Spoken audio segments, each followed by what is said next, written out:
రూటిగా నేను చెప్తున్నాను, రూటిగా మాట్లాడుతున్నాను ఈ మాట. ప్రభు కొరకు బ్రతుకుతున్నా నువ్వు జయశాలివి కావు. ప్రభు చెప్పినట్టు నడుస్తున్నా నువ్వు జయశాలివి కావు. యేసుక్రీస్తు నామమున మీ అందరికీ నా హృదయపూర్వక వందనాలు. వీడియోలోకి వెళ్లే ముందు నూతనముగా ప్రారంభించిన ఈ ఛానల్ని మీ వంతుగా సబ్స్క్రైబ్ చేసుకొని లైక్ చేస్తారని, ఈ వీడియో ఆఖరి వరకు చూసి మీ వ్యక్తిగత అభిప్రాయాలను మాకు తెలియజేస్తారని మేము ఆశిస్తున్నాము. అలాగే మీ ప్రార్థన అవసరతలు కూడా మా యొక్క నంబర్ని మేము స్క్రీన్ మీద ఇస్తాము, దానికి మీరు తెలియజేయండి. తప్పనిసరిగా మీ గురించి మేము ప్రార్థన చేస్తాము. Praise the lord. దేవునామానికి మహిమ కలుగునుగాక. యేసుక్రీస్తు నామములో మీ అందరికీ నా హృదయపూర్వక వందనాలు. దేవుని మాటలు వింటున్న మీకు ఎంతగానో స్పందిస్తున్నందుకు, ఈ ఛానల్ మీరు ఎంతగానో ముందుకు తీసుకెళ్తున్నందుకు, మీ ప్రార్థనల అవసరం కూడా మాకు ఎంతగానో కావాలి. కాబట్టి మీరు మా పట్ల చూపుతున్న ప్రేమ, దయా, కనికరమును బట్టి మీ అందరికీ యేసుక్రీస్తు నామములో నా హృదయపూర్వక వందనాలు. వాక్యం చదువుకుందాం. ఈరోజు వాక్యం అందరూ తెలుసుకుంటారని, మనం ఎలాగ నడవాలో అలాగా వాక్యం ద్వారా మన బ్రతుకు ముందుకు సాగాలని దేవుడు నా మైండ్లో పెట్టిన తలంతుని మీ మధ్యలో పంచుకోవాలని ఆశపడుతూ ఈ మాటల ద్వారా మనం ముందుకెళ్దాం. చూడండి, యోహాను సువార్త 16వ అధ్యాయము 32వ వచనం. నా యందు మీకు సమాధానము కలుగునట్లు ఈ మాటలు మీతో చెప్పుచున్నాను. లోకములో మీకు శ్రమ కలుగును, అయినను ధైర్యము తెచ్చుకొనుడి, నేను లోకమును జయించి ఉన్నాను. నేను చూడండి, ఇక్కడ యేసుక్రీస్తు ప్రభు చక్కటి మాట మాట్లాడుతున్నాడు. యేసు ప్రభువారు శిలువ వేసే ముందు తన శిష్యులతో అనేక సందర్భాల్లో ఆయన కొన్ని భావం కలిగిన మాటలు వారికి చెప్తూ వచ్చాడు.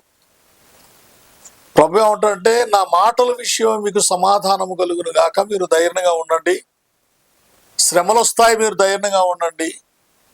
కానీ నేను లోకాన్ని జయించాను అంటున్నాడు. నేను లోకాన్ని జయించాను అంటున్నాడు. అప్పటికి ఆయన సిలువేయబడలేదు, ఇంకా సిలువేయబడలేదు, శత్రువుల చేతిలో బంధింపబడలేదు. ఆయన సమీపం, ఆయన యొక్క సిలువ యొక్క మోసే విధానం సమీపంగా ఉంది కనుక, ప్రాణం పెట్టే యొక్క సమయం దగ్గరికి వచ్చింది కనుక ఆయన బిడ్డలైన వారితో చెప్పుకుంటున్నాడు, నేను లోకమును జయించాను అంటున్నాడు. నేను లోకమును జయించాను, మీరు కూడా జయించాలి. లోకమును మీరు కూడా జయించాలి. అయితే దేవుని పిల్లారా, మనం దేవుని మాటలో జ్ఞానం చేసుకునే ముందు ఒక మాటను మీకు నేను చెప్పాలని ఆశపడుతున్నాను. మొదటిగా వ్యక్తిగతంగా నీవు జయించబడాలి. మొట్టమొదటిగా నువ్వు జయించబడాలి. ఏ విషయంలో జయించబడాలంటే నీ శరీర విషయంలో నువ్వు జయించాలి. వ్యక్తిగతంగా శరీర విషయంలో నువ్వు జయించాలి. ఎందుకు శరీర విషయంలో మనం జయించాలంటే చక్కటి మాటలు రాయబడి ఉంటాయి. దేవుని ఆత్మ మనలో ఉన్నది కదా, దేవుడు ఒక ఆత్మ మనకు అనుగ్రహించాడు కదా, దేవుని ఆత్మ మనకు ఉన్నది కదా. ఆ ఆత్మకును శరీరమునకును విరోధంగా ఉన్నాయంట. గలతీయులు రాసిన పత్రిక 5వ అధ్యాయము 17వ వచనంలో అక్కడ మనం చదువుకుంటే అక్కడ ఒక మాట రాయబడి ఉంది. శరీరము ఆత్మకు, ఆత్మ శరీరముకు ఒకదానికొకటి విరోధంగా ఉన్నాయంట. అర్థమవుతుందండి? శరీరము ఆత్మ శరీరము ఒకదానికొకటి విరోధంగా ఉన్నాయి. అయితే మొట్టమొదటిగా ఏ మనుషుడైన వాడైనప్పటికీ తన వ్యక్తిగత జీవితంలో ప్రభువుని అంగీకరించే ప్రతి వాడు కూడా మొట్టమొదటిగా చేయవలసిన ఒక పని ఏంటంటే నీ శరీరాన్ని జయించాలి. ప్రభు అన్నాడు కదా, లోకాన్ని జయించానని. మొట్టమొదటిగా మనం జయించాలి అని అంటే మొట్టమొదటిగా నీ శరీరాన్ని నువ్వు జయించాలి. ఎందుకు జయించాలి అని అంటే ఆత్మ శరీరం ఒకదానికొకటి విరోధంగా ఉన్నాయంట. ఆత్మ శరీరం ఒకదానికొకటి విరోధంగా ఉన్నాయి. అదేంటి? ఆత్మ మా శరీరంలో ఉన్నది కదా, ఆత్మ పైన శరీరము అమర్చబడి ఉన్నది కదా. ఈ రెండింటికి విరోధం ఏంటంటే రెండింటికి పడట్లేదు, శ్రేయం కుదరట్లేదు, ఐక్యత కుదరట్లేదు. అందుకనే ఆత్మ శరీరము. అయితే ఇక్కడ రాయబడిన మాట ఏంటంటే దేవుని పిల్లరా, శరీరము నిష్ప్రయోగమైంది. రోమీలు రాసిన పత్రిక 8వ అధ్యాయం 12వ వచనంలో చూసుకుంటే అక్కడ మనకి ఈ మాట రాయబడి, శరీరము నిష్ప్రయోగమైంది అంటే ఇది తిరిగి మళ్ళీ మన్నైపోతుంది కనుక దీని మీద కొన్ని ప్రభావాలు ఏర్పడి చేసే విధానాలు ఉన్నాయి.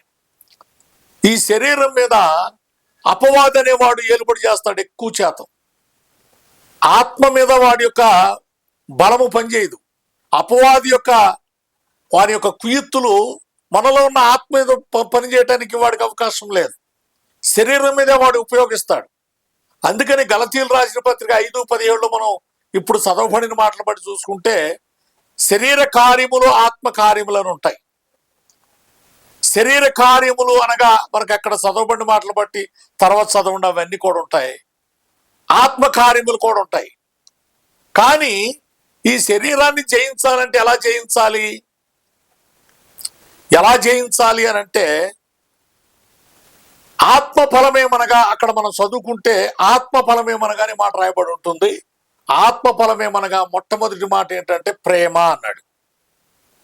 ప్రేమ ఏం చేస్తుంది? ప్రేమతోనే శత్రువుని జయించాలి. ప్రేమతోనే శత్రువుని జయించాలి. ప్రేమ ఎలా ఉంటుందంటే దేవుని పిల్లారా, అది సహిస్తుంది. ప్రేమ ఏం చేస్తుందంటే మౌనంగా ఉంటుంది. 1 కొరింథీయులు రాసిన పత్రిక 13వ అధ్యాయం చదివితే ప్రేమ గురించి చక్కగా రాయబడి ఉంటాయి అవన్నీ కూడా. ప్రేమ వెచ్చించుకోదు, ప్రేమ కోప్పడదు, డంబకు మాటలు మాట్లాడదు, మౌనంగా ఉంటుందంట. అయితే మనం జయించాలి. దేన్ని జయించాలి? శరీరాన్ని జయించాలి. మొట్టమొదటిగా వ్యక్తి నీలో ఉన్న శరీరం అనే భాగమును నువ్వు జయించాలి. ఎందుకు ఈ శరీరాన్ని జయించాలంటే శరీర కోరికలు కొన్ని ఉన్నాయి. ఆ కోరికల గురించి అదే గలతీయులు రాసిన పత్రికలో చక్కగా రాయబడి ఉన్నాయి. జారత్వమని, వ్యభిచారమని, విగ్రహారాధనని, కోపమని, క్రోధం, ఇవన్నీ కూడా అల్లరితో కూడిన ఆటపాట్లని ఇవన్నీ కూడా ఉంటాయి. వీటిని జయించాలంటే ఎలా జయించాలి? ప్రేమతోనే జయించాలి. ఇది మొట్టమొదటిగా మనం నేర్చుకోవాల్సిన పాఠం ఇది. మొట్టమొదటిగా వ్యక్తిగా నువ్వు జయించాలి అని అంటే ప్రేమతోనే నీ శరీరంలో ఉన్న ఆ యొక్క లోక సంబంధమైన వాటిని కూడా జయించాలి. అందుకని అంటాడు చూడు, 1 యోహాను పత్రిక 2వ అధ్యాయము 16వ వచనం అంటున్నాడు. చదవండి అక్కడ ఆ మాట రాయబడుతుంది. నేత్రాశియు లోకంలో ఉన్నదంతయు అనగా శరీరాశియు అక్కడ చక్కగా నీ మాటలు శరీరాశియు నేత్రాశియు జీవపుటంబము తండ్రి వలన ఇవి తండ్రి వలన కలిగినవి కావు, దేవుని వల్ల వచ్చినవి కావి. అవి లోక సంబంధమైన అంట. ఏంటంట? లోక సంబంధమైనవి. వీటిని వ్యక్తిగతంగా నువ్వు జయించాలి. శరీర సంబంధమైనది జయించాలి. ఏంటి శరీర సంబంధం అంటే? శరీర సంబంధమైన కోరికలు, దేవునికి నీకు జత కలుపుకోవడం విరోధమైన కోరికలు జయించాలి. శరీర సంబంధమైన ఈ శరీరాన్ని రేపేది, ఈ శరీరాన్ని రెచ్చగొట్టేది నేత్రం. అదే నేత్రాశయం. దాన్ని తీసేయాలి. అంటే నేత్రం తీసేయటం, నేత్రాశిని కొట్టివేయాలి. ఈ చూపు వల్ల శరీరం అంతా ఏమైంది? మలియమైపోతుంది. అందుకంటాడు ఏమంటాడు? నీ దేహమునకు నీ కన్నే కదా అంటాడు. నీ కన్ను చీకటైంది అనుకో, నీ దేహం అంతా కూడా చీకటైపోద్ది. నీ కన్ను ఎలుగును చూస్తుంది అనుకో, నీ దేహం అంతా కూడా ఎలుగవుతుందని చక్కగా మనం ఈ మాటలు ప్రభు చెప్పాడు, భక్తులు కూడా చెప్పారు. మొట్టమొదటి వ్యక్తిగా మనం ఏం చేయాలంటే ముందు ఈ శరీరాన్ని జయించాలి. శరీరంలో ఇవి కోరికలన్నీ జయించాలి. జయిస్తేనే ఆత్మ జయం పొందిద్ది అనమాట. ఆత్మ జయం పొందిద్ది. శరీరాన్ని జయిస్తే ఆత్మ జయం పొందుతుంది. ఇది సత్యం. మొట్టమొదటిగా వ్యక్తిగతంగా నీవు తెలుసుకోవాల్సింది ఏంటంటే నీ వ్యక్తిగతాన్ని మొట్టమొదటిగా నువ్వు నీ కోరిక, శరీర సంబంధమైన నీ కోరికలన్నీ కూడా వాక్యానుసారంగా జయించాలి. వాటిని చంపేయాలి. రెండవదిగా నీ కుటుంబాన్ని జయించాలి. ఏంటి నీ కుటుంబాన్ని జయించాలి అనంటే ముందు నీ శరీరంలో ఉన్న యొక్క ఆశలను జయించినప్పుడు తర్వాత నీ కుటుంబాన్ని కూడా నువ్వు జయించగలుగుతావు ప్రేమతో. ఇది ప్రేమతోనే జయించాలి. ప్రేమ మౌనంగా ఉంటుంది. ప్రేమ ఎలా ఉంటుంది? మౌనంగా ఉంటుంది. చెప్పాను కదా, నువ్వు జయించాలి అనంటే ప్రేమతోనే జయించాలి. నీ శరీరాన్ని జయించిన, తర్వాత నీ కుటుంబాన్ని జయించిన ప్రేమతోనే. ఈ కుటుంబం విషయంలో ఒక మాట మనం జ్ఞాపకం, వ్యక్తిగతంగా ముందు నీ శరీరాన్ని ప్రేమతో జయించాలి, రెండవదిగా నీ కుటుంబాన్ని ప్రేమతో జయించాలి. చూడండి, ఒక మాట మనం మీరు చదవవసరం లేదు. ఏబు గ్రంథంలోకి వస్తే అక్కడ ఏబు భక్తుడైన వాడు చాలా భయంకరమైన శ్రమలు, ఇరుకులు, ఇబ్బందుల్లో ఉన్నాడు. అతడు మంచి ధనవంతుడై ఉన్నప్పటికీ, చాలా గొప్పవాడై ఉన్నప్పటికీ కూడా తన శరీరం మీద అపవాది దేవుని మీద పోరాటానికి ఒక భయంకరమైన స్థితిలో దేవుని యొక్క సన్నిధిలో దేవునితో అడుగుతుంది. నీ ఏబు విషయం నీకు తెలుసా అని అడుగుతుంది. నా కుమారుడికి ఏంటి అంటున్నాడు ఆయన. అంటే తన చుట్టూ ఉంచిన కంచిని, వేసేవే కంచి, అది తీర్చుడు, ఒకసారి నిన్ను దేశిస్తాడు, నిన్ను అవమానపరుస్తాడు, అసలు నీ కుమారుడిగా ఉండడు అంటాడు. అప్పుడు ప్రభు ఏమంటాడంటే అతడు నీ స్వాధీనంలో ఉన్నాడు అంటాడు. ఏబు గ్రంథం 2వ అధ్యాయం 6వ వచనం కానుంచి మనం 7వ వచనం వరకు చదువుకుంటే ఆ మాటలు చక్కగా ఉంటాయి. అపవాది శరీరం మీద దృష్టి పెట్టింది. ఏబు శరీరం మీద దృష్టి పెట్టేసి శరీరం అంతా కూడా నలకొట్టేసింది. మౌనంగా ఉండిపోయాడు. తన మౌనంలో శరీరాన్ని జయిస్తున్నాడు. వ్యాధి వచ్చినా, ఇరుకులు వచ్చినా, ఇబ్బందులు వచ్చినా, సమస్తం వచ్చినా, ఏది వచ్చినా సరే శరీరం నలకొట్టబడినప్పటికీ తన మౌనంగా శరీరాన్ని జయిస్తూ ఉన్నాడు. శరీరం అంతా రసికారిపోతుంది. శరీరము కురుపులతో రసికారిపోతుంది. పురుగులు వచ్చేస్తున్నాయి. ఒక పక్కన శరీరాన్ని జయిస్తున్నాడు, రెండో పక్కన భార్యను కూడా జయిస్తున్నాడు. కుటుంబాన్ని జయించటం ఎలా జయిస్తున్నాడు అంటే ప్రేమతోనే. ఇటు శరీరాన్ని జయిస్తున్నాడు, ఇటు కుటుంబాన్ని కూడా, తన భార్యను కూడా జయిస్తున్నాడు. ఎలా చేస్తున్నాడు? భార్య 2 మాటలంటే ఈయన ఒక 2 మాటలు మాట్లాడట్లేదు. భార్య తిడితే తిట్టట్లేదు. భార్య ఏదన్నా మౌనంగా ఉంటున్నాడు, తిట్టినా మౌనంగా ఉంటున్నాడు, ఏదన్నా మౌనంగా ఉంటున్నాడు. ప్రేమ మౌనంగా ఉంటుందట. ప్రేమ ఎలా ఉంటుంది? మౌనంగా. జయించేవాడు మౌనంగానే జయించాలి. జయించేవాడు ప్రేమతో జయించాలి. అది శరీర సంబంధమైన కోరికలైనప్పటికీ, శరీర సంబంధమైన యొక్క ఇబ్బందులైన ఇరుకులు ఏ ఉన్నప్పటికీ కూడా ప్రేమతోనే జయిస్తున్నాడు ఏబు. తన శరీరం మీద దుష్టుడు కనిపెట్టాడని, తన శరీరం మీద అపవాది యుద్ధం చేస్తున్నాడని ఏబుకు తెలీదు. ప్రేమ మాత్రమే తెలుసు, యథార్థత మాత్రమే తెలుసు ఆయనకి. యథార్థతలో, ప్రేమలో ఎలా ఉండాలో తెలుసుకున్నాడు ఆయన. ప్రేమతోనే జయించాలనుకున్నాడు. తనకొచ్చిన కష్టాలు ప్రేమతో జయిస్తున్నాడు. తన శరీరంలో ఉన్న వ్యాధులు, ఇరుకులు, ఇబ్బందులు కూడా ప్రేమతో జయిస్తున్నాడు. భార్య ఓ పక్కన దేశిస్తుంటే, అవమానపరుస్తుంటే ప్రేమతో జయిస్తున్నాడు. తన స్నేహితులు కూడా వచ్చారు. తన రూపును చూడలేని స్థితిలో ఉన్నప్పటికీ కూడా ప్రేమతో వారిని ప్రేమిస్తున్నాడు. ప్రేమే మొట్టమొదటిగా నీ వ్యక్తిగతంగా ప్రేమతో నీ శరీరాన్ని జయించాలి. రెండవదిగా ప్రేమతో నీ కుటుంబాన్ని జయించాలి. వారు ఒక 4 అంటే నువ్వు ఒక 4 మాటలు మాట్లాడకూడదు. వారు కర్ర తీసుకుంటే నువ్వు కర్ర తీసుకోకూడదు. వారు తిడితే నువ్వు తిడితే నీలో ప్రేమ ఉండదు. దేవుని పిల్లారా, జాగ్రత్త. మొట్టమొదటి వ్యక్తిగతంగా నీ శరీరమును ప్రేమతో జయించు. రెండవదిగా నీ కుటుంబమును ప్రేమతో జయించు. నీ భార్యనైనా, నీ బిడ్డలనైనా, నీ భర్తనైనా, ఎవరినైనా సరే ప్రేమతోనే జయించు. ప్రేమతో జయించడం అంటే ఏంటి? మౌనంగా ఉండటం. ప్రేమలో నువ్వు ఎప్పుడైతే మౌనంగా ఉన్నావో, వారు ఏదనుకున్నా నువ్వు మౌనంగా ఉన్నావో, నీ భర్తని అవమానపరిచిన మౌనంగా ఉండు, నీ భార్యని అవమానపరిచిన మౌనంగా ఉండు, నీ పిల్లలు అవమానపరిచిన మౌనంగా ఉండు. ప్రేమలో మౌనంగా ఉండు. వారిని నువ్వు జయిస్తావు. వాళ్ళు ఏమనుకుంటారంటే ఏం మాట్లాడట్లేదు,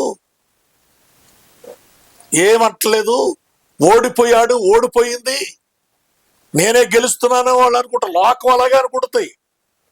కానీ విజయం నీదే. జయించేవాడు నీవే, జయించే బిడ్డవు నువ్వే. ఎంత మౌనంగా ఉంటావో అంత జయిస్తావు నీ కుటుంబంలో. ఎంత మౌనంగా ప్రేమతో ఎంత మౌనంగా నువ్వు ఉంటావో నీ భర్తను జయిస్తావు, నీ భార్యను జయిస్తావు, నీ బిడ్డలను జయిస్తావు, నీ కుటుంబాన్ని జయించి కట్టుకోగలుగుతావు. మౌనంలో ఉన్న యొక్క రహస్యం ఇదే. మౌనంలో ఉన్న రహస్యము ఇదే. ప్రభు ఏమన్నాడు? నేను లోకమును జయించి ఉన్నాను. ఎలాగ జయించటం? తర్వాత నువ్వు లోకములో జయించాలి. లోకములో ఉన్న వాటినన్నిటిని జయించాలి. లోక మర్యాదను అనుసరింపక, లోకాశలను అనుసరింపక, ఏమన్నాడు? లోకములో ఉన్నదంతయు శరీరాశయు, నేత్రాశయు, జీవపుటంబం. లోకాన్ని జయించాలి. ముందు నీ శరీరాన్ని జయించాలి, తర్వాత నీ కుటుంబాన్ని జయించాలి, తర్వాత లోకాన్ని. వీటికి అన్నిటికీ కారణం ఏంటంటే నీ కన్నే. నీ కన్నే. నీ శరీరాన్ని జయించాలన్న నీ కన్నే, కుటుంబాన్ని జయించాలన్న నీ కన్నే. కన్ను వల్ల, ప్రేమ వల్లనే. నీ కన్ను ఎంత తేటగా ఉంటే నీలో ప్రేమ అంత మౌనంగా ఉంటుంది. నీ కన్నుల్లో దీనత్వం ఉంటే నీ ప్రేమలో మౌనంగా ఉంటుంది. నీ ప్రేమ, దేవుని ప్రేమ నీలో ఉంటే మౌనంగా. అందుకని ప్రేమ లేనివాడైతే నా వాడు కాదంటున్నాడు. ప్రేమ లేనివాడు నా వాడు కాదంటుంది లేఖనము. క్రీస్తు ప్రేమ లేనివాడైతే దేవుని బిడ్డగా ఉండడు. జై జీవితం నీలో ఉండదు. లోకాన్ని కూడా ఎలా జయించాలంటే మనం ప్రేమతోనే. నీ కనులు దీనత్వము కలిగి లోకములో చూసినప్పుడు నువ్వు ప్రభువునే చూపిస్తావు తప్ప లోకాన్ని చూపించనే. లోకము నీలోకి రాదు. నువ్వు చూసినప్పుడు లోకం నీలోకి రాదు. ఎందుకంటే నీ కనుల్లో ప్రభు యొక్క ఎలుగున్నది, నీ కనుల్లో ప్రభు యొక్క ప్రకాశం ఉన్నది. అందుకని నీలో ప్రభు ప్రేమ ఏర్పడింది. ఆ ప్రేమను బట్టి నువ్వు మౌనం అయిపోయావు. నువ్వేమైపోయావు? మౌనం అయిపోయావు. అందుకని ఏబు అన్ని విషయాల్లో కూడా గెలిచాడు.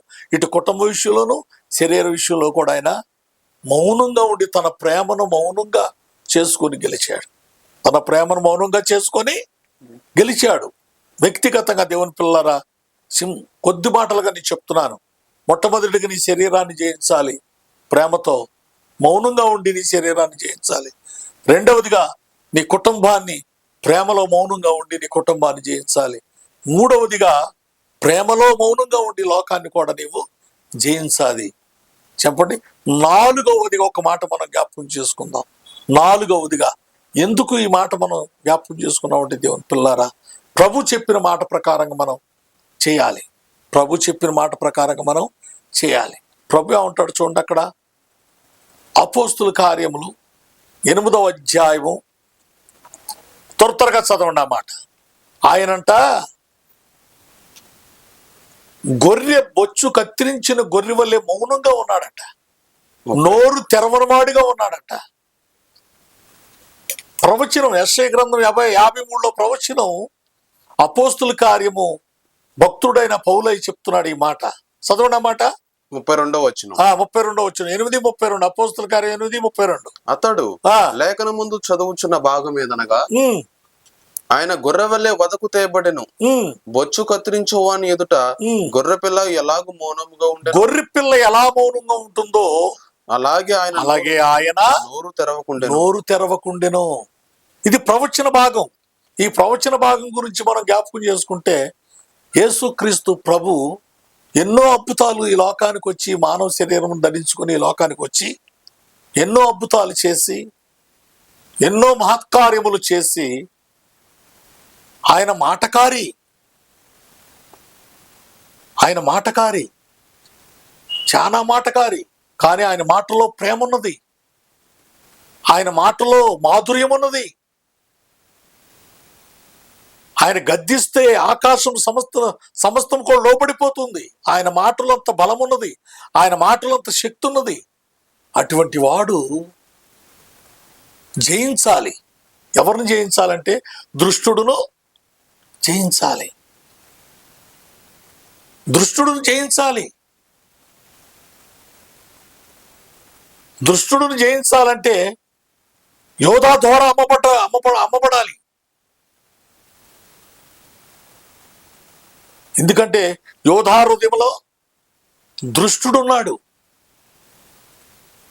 యోధా హృదయంలో దుష్టుడు ప్రవేశింపబడ్డాడు. క్రీస్తును అమ్మేసుకున్నాడు. సిలువ మహాను యొద్దకు వెళ్ళాలి. దేవుని పిల్లారా, యేసు క్రీస్తు ప్రభు ఎప్పుడైతే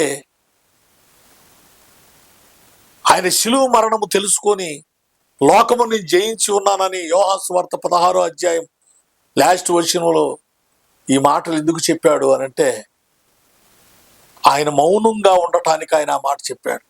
లోకాన్ని జయించేవాడు కానీ, శరీరమును జయించేవాడు కానీ, కుటుంబాన్ని జయించేవాడు కానీ ఎలా ఉండాలంటే మౌనంగా ఉండాలంట. ఎలా ఉండాలి? మౌనంగా. సిలువ యొక్క మౌనకాడికి వచ్చేపాటికి మౌనం అయిపోయాడు. సిలువ ఎప్పుడైతే భుజం మీద పెట్టారో మౌనం అయిపోయాడు. ఒక్క మాట కూడా తెరవలేదు. ఎందుకంటే వాళ్ళందరూ అనుకుంటున్నారు యేసుక్రీస్తు ప్రభుకి అపజయమనుకుంటున్నారు. కొరడాతో కొట్టేవాడు, బల్లెముతో పొడిచేవాడు, తన్నేవాడు, ఊమూచేవాడు, అవమానపరిచేవాడు వాడు ఏమనుకుంటున్నాడు అంటే, వాడు హృదయంలో ఉన్న ఆలోచనలు ఏమై ఉన్నాయంటే యేసుక్రీస్తు ప్రభు ఓడిపోయారనుకుంటున్నారు వాళ్ళు. అసలు గెలుపు ఇప్పుడే ఆరంభమైంది ప్రభువులో. అసలు విజయం ఇప్పుడే ఆరంభమైంది. వాడితో ఎలా పోరాడుతున్నాడు ఆయన. సిలువ మోహన్ ఎప్పుడైతే ప్రజలందరూ కూడా సిలువ మోహన్ ఎప్పుడైతే ఆయన భుజం మీద పెట్టారో మౌనం అయిపోయాడు ఆయన. ఏమైపోయాడు ఆయన? మౌనం అయిపోయాడు. నోరు తెరవటం లేదు ఇక.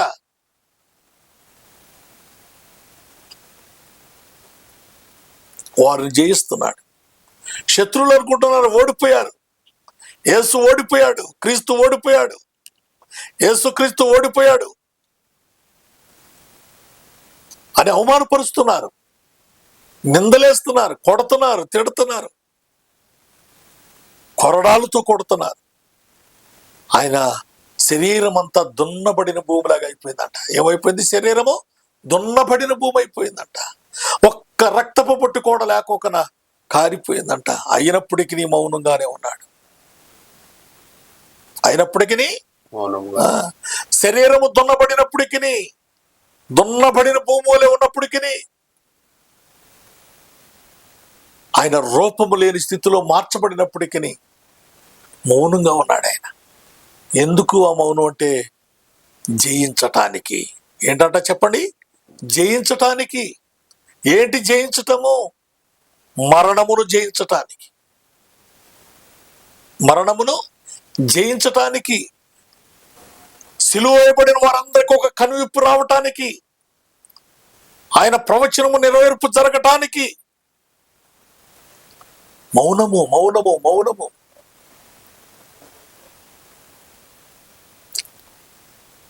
సిలువ 3 మేకులు వేసిన తర్వాత 7 మాటలు మాట్లాడిన తర్వాత అక్కడ ఒక మాట పలికాడు. అక్కడ, అమ్మలారా మీరు నా కోసము ఏడవద్దు, మీకోసం మీ పిల్లల కోసం ఏడవండి. సిలువ మీద 7 మాటలు, మాధుర్యమైన మాటలు, ప్రేమ కలిగిన మాటలు, చక్కని మాటలు పలికి ప్రాణం అర్పించుకున్నాడు. ఇప్పుడు ఎవరు గెలిచాడంటే మరణాన్ని గెలిచాడు, జయించాడు మరణాన్ని. సమాధి చేయబడ్డాడు. సమాధిని కూడా తిరిగి బద్దలు కొట్టుకొని బయటికి వచ్చాడు. జయించువాడంట. ఎవరంట చెప్పండి? జయించువాడు.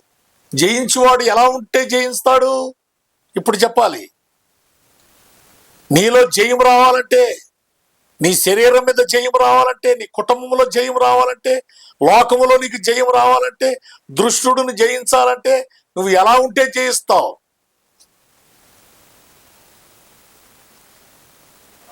చూడండి అక్కడ మొదటి యోహాను పత్రిక 2వ అధ్యాయము 13. తండ్రులారా మీరు ఆది నుండి ఉన్నవానిని ఎరిగి ఉన్నారు. గనుక ఉమ్, మీకు రాయిచున్నాను, ఉమ్, యవనస్తులారా, ఉమ్. మీరు దుష్టుని జయించున్నారు గనుక ఏమంటున్నాడు అక్కడ? దుష్టుడిని. జయించి ఉన్నారు. దుష్టుడు అంటే ఎవరు? అపవాది. దుష్టుడు అంటే ఎవరు? సాతానుడు. దుష్టుడు అంటే ఎవరు? ప్రభు యొద్ద నుండి తోయబడిన వాడు.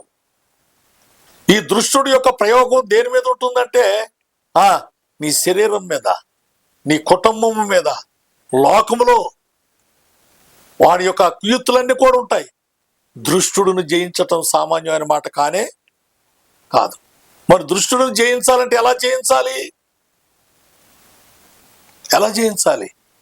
ఎఫెసీయులు రాసిన పత్రిక 6వ అధ్యాయంలో మనం చదువుకుంటే అక్కడ రాయబడి ఉంటాయి. దుష్టుడిని జయించాలంటే వాడికి కొన్ని అగ్ని బాణములు ఉన్నాయంట. ఆ బాణాలన్నీ కూడా లోకం మీద ఉపయోగపడుతుంటాడు. యవనస్తుల మీద, కుటుంబాల మీద, అందరి మీద వాడు బాణాలు ఇసురుతూ ఉంటాడు. మరి దుష్టుడిని జయించాలంటే కొన్ని ఆయుధాలు అక్కడ మనం ధరించుకుని ఉండాలి. మంచి మంచి ఆయుధాలు, విశ్వాసం అనే జోళ్ళు అన్ని చక్కగా చెప్తాడు అక్కడ. దేవుని పిల్లలు, ఏది ఏమైనప్పటికీ దుష్టుడిని జయించాలన్నా ప్రేమతోనే. అక్కడ దుష్టుడును ప్రభు జయించాడు. ఎలా జయించాడంటే ప్రేమతోనే. ప్రేమతోనే జయించాడు. మౌనంగా ఉండి ప్రేమలో దుష్టుడిని జయించాడు. జయించేవాడు జయశాలి అవుతాడు. జయించేవాడు ఎవరు పడితే వాళ్ళు జయశాలి అవరు. ఏంటంట? నీ మాట మీద విజయం రావాలి. నీ మాట మీద నువ్వు జయించాలి. నీ చూపు మీద నువ్వు జయించాలి. నీ శరీరం మీద నీకు జయం రావాలి. నీ కుటుంబంలో నీకు జయం రావాలి. నీ శ్రమలు, ఇరుకులు, ఇబ్బందులు వాటిని జయించాలి. ప్రభు శిలువుని ఎలా జయించాడో, మరణాన్ని ఎలా జయించాడో, సమాధి చేయబడి పునరుద్ధారుడై ఎలా గెలిచి దుష్టుడిని జయించాడో, మరణాన్ని జయించాడో, ఆయనకొక్కడికే తగును జయించాలి అని. ఎవరికంట? ఆయనకొక్కడికే. జయశాలనే పేరు ఎవరికి ఉంటుందంటే మరణాన్ని జయించిన వాడే జయశాలి. చెప్పాలి. ఎవరికంట? చెప్పాలి. మరణాన్ని జయించకపోతే జయశాలి అవడు. ఇంకా ఇంకెక్కడ జయించిన వాడు అవుతాడు? ఆ జయశాలని పేరు మనం ప్రకటిస్తున్న మన ప్రభువుకు ఒక్కడికే తగును. ఎందుకంటే ఆయన మరణాన్ని కూడా జయించాడు కనుక. ఆయన మరణాన్ని కూడా ఒకటి జయించి ఒకటి జయించకపోతే జయశాలి అవడు. ఒకవేళ నువ్వు శరీరాన్ని జయించినా నువ్వు జయశాలి కావు. ఒకవేళ నీ కుటుంబాన్ని జయించినా నువ్వు జయశాలివి కావు. ఒక లోకాన్ని జయించినా నువ్వు జయశాలివి కావు. నువ్వు దుష్టుడిని జయించినా జయశాలివి కావు. మరణాన్ని జయించిన వాడే జయశాలి. ఎవరన్నట? మరణాన్ని జయించిన వాడు జయశాలి. ఆ మరణాన్ని జయించిన వాడు నేను ప్రకటిస్తున్న నా క్రీస్తు ఒక్కడే. అందుకని ఆయనకి జయశాలి అనే పేరుంది. ఆయనకి ఏ పేరుంది? జయశాలి. ఈ పేరు ఆయనకు ఒక్కడికే తగును. అవునండి, మొత్తము జయించిన వాడు. అందుకని ప్రభు ఏమన్నాడంటే ఈ లోకమును నేను జయించి. యోహాను సువార్త 16వ అధ్యాయం చదువుకుందాం, ముగిద్దాం. నా యందు మీకు సమాధానము కలుగునట్లు ఈ మాటలు మీతో చెప్పుచున్నాను. లోకములో మీకు శ్రమ కలుగును. మీకు లోకములో శ్రమ కలుగును. అయినను ధైర్యము తెచ్చుకోండి. ఎందుకన్నాడు ఆ మాట? నీ శరీరం మీద నీకు శ్రమ వస్తుంది. నీ కుటుంబంలో నీకు శ్రమ వస్తుంది. ఈ లోకములో నీకు శ్రమ వస్తుంది. దృష్టుడు వల్ల ఇవన్నీ నీకు వస్తాయి శ్రమలు. అయినప్పటికీ నువ్వు ధైర్యంగా ఉండు. నేను లోకమును జయించి ఉన్నాను. ఎలా జయించాడు ఈయన? దెబ్బలాడి జయించాడా? చెప్పాలి. ఎలా జయించాడు ఈయన? దెబ్బలాడి జయించాడా? ఏమండి, దెబ్బలాడి జయించాడా? వాళ్ళు 4 మాటలంటే 4 మాటలు తిట్టేసి జయించాడా? వారు కొడతాకొస్తే ఈయన కూడా కొడతానికి వెళ్ళి జయించాడా? అలా కాదండి. సిలువ మాను ఆయన భుజం మీద ఎప్పుడైతే మోపబడ్డారో అక్కడ నుంచి మౌనం అయిపోయాడు. అదే ఆయన విజయం. అందుట్లోనే జయించాడు. దుష్టుడిని జయించాడు, లోకాన్ని జయించాడు, మరణాన్ని కూడా జయించాడు. మరణాన్ని జయించిన వాడికే జయశాలని పేరు. ఎవరికంట? మరణాన్ని ఈ లోకములో మరణాన్ని జయించిన వాడే జయశాలి. రూట్గా నేను చెప్తున్నాను, రూట్గా మాట్లాడుతున్నాను ఈ మాట.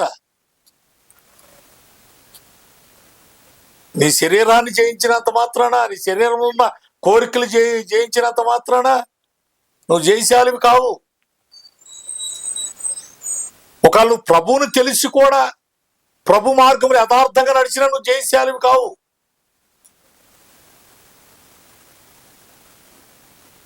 ప్రభు కొరకు బ్రతుకుతున్నా నువ్వు జయశాలివి కావు. ప్రభు చెప్పినట్టు నడుస్తున్నా నువ్వు జయశాలివి కావు. ఎప్పుడు జయశాలి అవుతావు అంటే మనం మరణాన్ని జయించినప్పుడు. ఎప్పుడంట? మరణాన్ని జయించిన వాడే జయశాలి. ఎవరంట? మరణాన్ని జయించిన వాడే జయశాలి. 4 జయించి 5వది జయించకపోతే జయశాలి ఎలా అవుతాడండి? ఎలా అవుతాడు? అవడు. ఈ లోక సంబంధమైన ఈ దేహం మీద ఉన్న ఇవన్నిటిని జయించి ఈ మరణాన్ని కూడా జయించినప్పుడే మనకు జయశాలి అనే ఒక పేరు వస్తుంది. ఎంత మంచి మాటలండి. ఇది ఆయనకు ఒక్కడికే తగును. ఎవరికంట? యేసుక్రీస్తు ప్రభువుకు ఒక్కడికే తగును. ఆయన ప్రాణం పెట్టిన నాథుడు కనుక, ప్రాణం పెట్టి సమాధి చేయబడి తిరిగి లేచిన వాడు కనుక, ఆయన అపవాదిని జయించాడు, మరణాన్ని జయించాడు, పునరుద్ధానుడై తిరిగి లేచి మన కొరకు మరి త్వరలో రానయ్య ఉన్నాడు కనుక ఆయనకొక్కడికే జయశాలి. ఆయన ఒక్కడే జయశాలి. ఈ పేరు ఆయనకొక్కడికే, ఈ నామము ఆయనకొక్కడికే ఉండాలి. ఈ పేరు ఆయనకొక్కడికే ఉండాలి. అటువంటి కృప, అటువంటి సత్యము కలిగిన మాటలు అందరూ ఆశిస్తారని, వినాలని, దాని ప్రకారంగా మీ జీవితాలు మీరు కట్టుకొని చక్కగా ప్రభువులో ఎదగాలని ఒక సేవకుడిగా మిమ్మల్ని అందరినీ ప్రేమపూర్వకంగా అడుగుతున్నాను.